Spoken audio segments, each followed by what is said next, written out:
Hi, if this is working, I'm Chris from Airwindows. Actually, even if it's not working, I'm still Chris from Airwindows.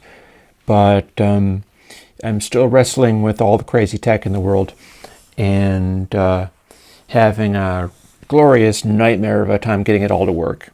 However, here is something that I have got that I am posting that hopefully is going to work real good for people.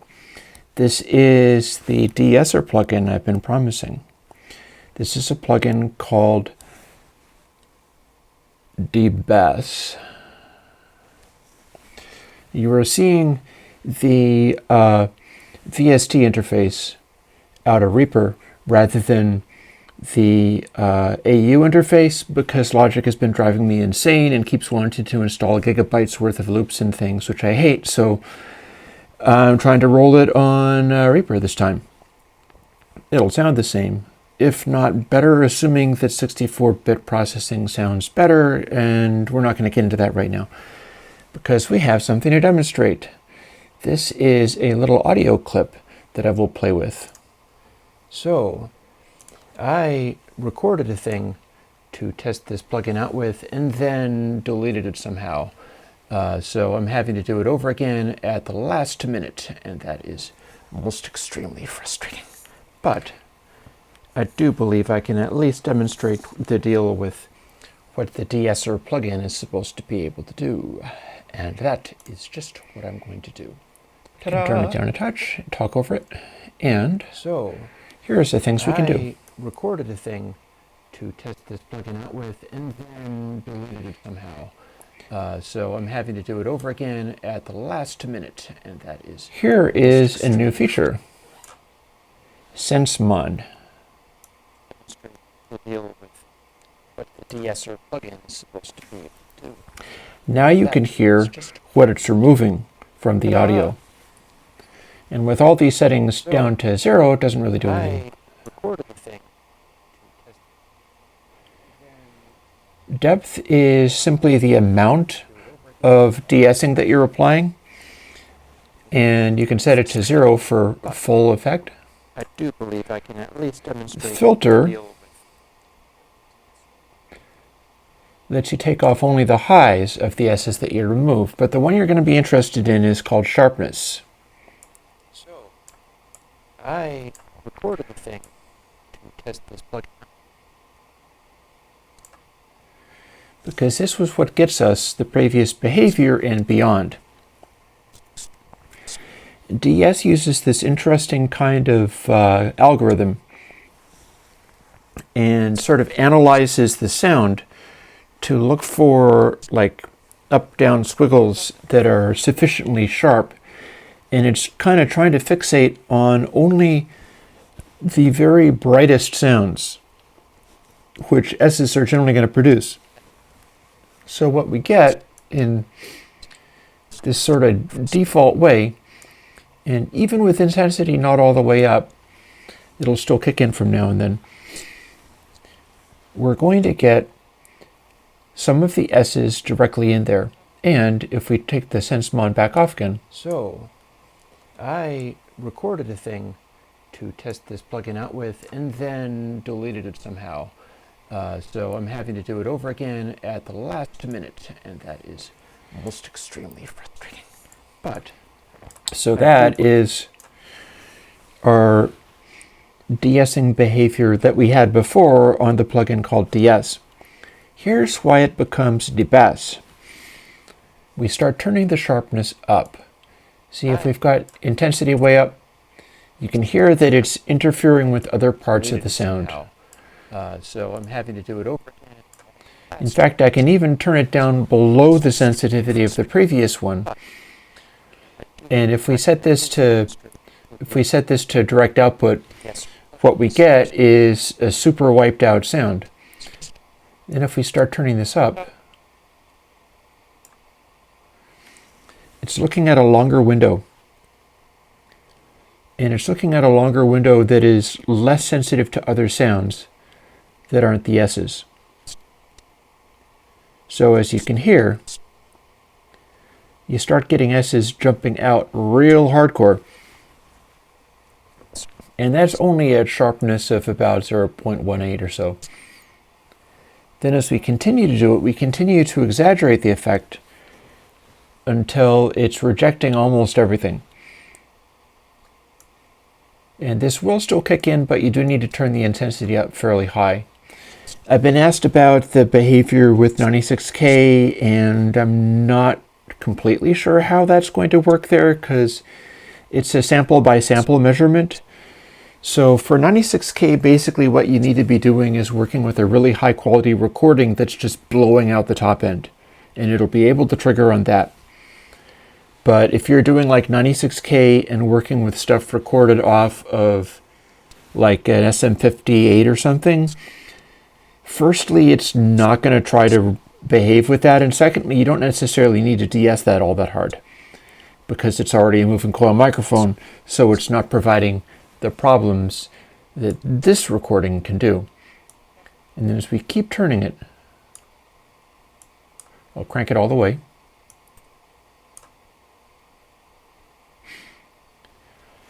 And we get into a zone where it's almost incapable of triggering with anything because it is so picky about what it is triggering on. It needs long S's here. And it sounds like this. Supposed to be able to do. And that is just what I'm going to do. Ta-da! And so what we've got here, I recorded a thing to test this plugin out with and then deleted it somehow. So I'm having to do it over again at the last minute, and that is most extremely frustrating. But I do believe I can at least demonstrate the deal with what the de-esser plugin is supposed to be able to do. And that is just what I'm going to do. Ta-da! Ta-da, indeed. So, I recorded the thing. So what you do once you've got this, plugin out with, and then deleted it somehow. And you probably don't need all the sharpness. To do it over again at the last minute, and that is most extremely frustrating.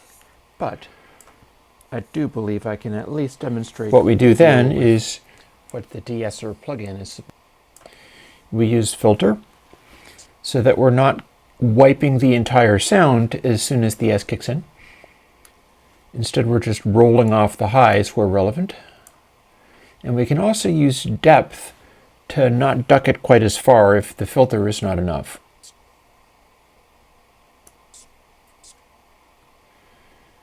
Like here, we can hear it's doing something to be able to do. And that is just what I'm going to do. Ta-da! And we can probably still have a good S sound out of the output here. I recorded a thing to test this plugin out with and then deleted it somehow. So I'm having to do it over again at the last minute, and that is most extremely frustrating. But I do believe I can at least demonstrate the deal with what the de-esser plugin is supposed to be able to do. And that is just what I'm going to do. Ta-da! And of course, I recorded a thing to test this plugin out with and then deleted it somehow. We can demonstrate. So I'm having to do it over again at the last minute, and that is the full Lisp value. But I do believe I can at least demonstrate the deal with what the de-esser plugin is supposed to be able to do. And that is just what I'm going to do. Ta-da! Ta-da indeed. So this is called DeBess because it follows from the previous de-ess plugin in such a way that my hope is that this is now the best de-esser plugin that you can get. Again, if you're working at 96K, you're going to need to be filling the entire range. Or if you're working at like 192K, whatever you're working at, to use this, you need to fill up all of the high frequencies with S's. You can't use this on something that has already been rolled off so that sample-to-sample changes are not striking enough. Because if you filter it, it doesn't have anything it can key off of anymore. It's kind of maybe designed to be working more on the 44, 48K region, but I think it would still work. That is the trick though, is there's no reason it wouldn't work, and work especially well on the kind of stuff that, like, the concern with the previous de-esser was that it was taking away parts of audio that weren't esses. And that was considered a big problem. That was a drawback. And this fix is much better at dissuading that. And the kind of people who were having that problem with it are the kind of people who would be able to record at 96K and still have it be functional. And with the sense monitoring, you can tell. You can tell whether it's going to be functional, because if it's kicking in and you hear something on the sense monitoring, that's all the answer you need. Whereas if you've got it, if you're working with it and you can't get anything to happen with the sense monitoring,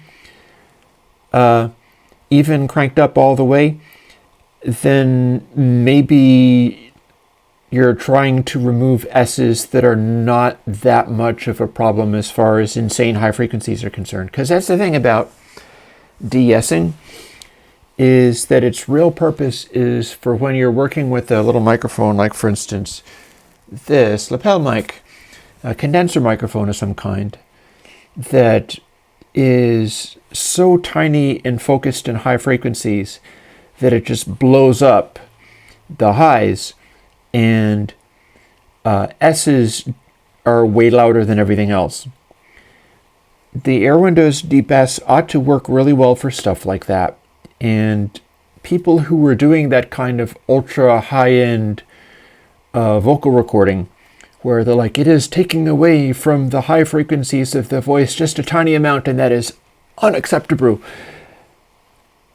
Your stuff is probably going to be fine no matter what sampling frequency you're working at, because you're probably working with microphones that are going to produce audio that DeBess can key off of. If you're working with stuff like moving coil microphones or, converters that are less than the exceptional and not producing audio output at the very highest of frequencies, then DeBess is not necessarily going to be a great match for you, and maybe you don't need to be doing de-essing as much as you think that you do. Because, again, the idea is to capture the stuff that is just blowing up the audio with highs, and part of that is getting into those situations where you can have microphones and converters and things that give you the ultimate in clarity on the voice, the ultimate in clarity on the performance, and put the person like right in your lap, and then de-ess that, because when you do that, you're going to have highs that are so intense that the S's will just kill you. I hope de-ess works well for people. If it is problematic or is not working as well as it should, I can probably follow it up, but I don't think that's going to be necessary right away, because what with the sense monitoring and the changes in the sharpness algorithm, which is no longer a fixed thing, but it's now a range of settings that you can use, I dare say it's probably going to be the best option that you can find. And again, it'll depend upon whether you're working with the kind of audio that really desperately needs de-essing or not. Considering that this is just a lavalier mic, and it was being recorded since my rig is still kind of in process, it was being recorded through a camera that was compressing it and sending it through HDMI, and I was still able to make DeBess key off of it. I think a clearer recording will probably be even easier to work with. Anywho, all of this work is supported by Patreon.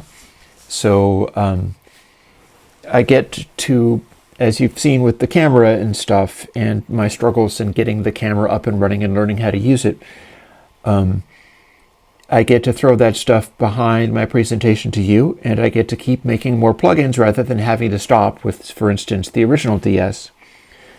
And this is probably valuable. I mean, if you can't afford to jump on the Patreon, then please don't. I'll be fine. But if you want to support me doing this kind of stuff, and especially if you want to see everything sort of blossom and bloom and get cooler so that people start paying a lot of attention, then you know what to do.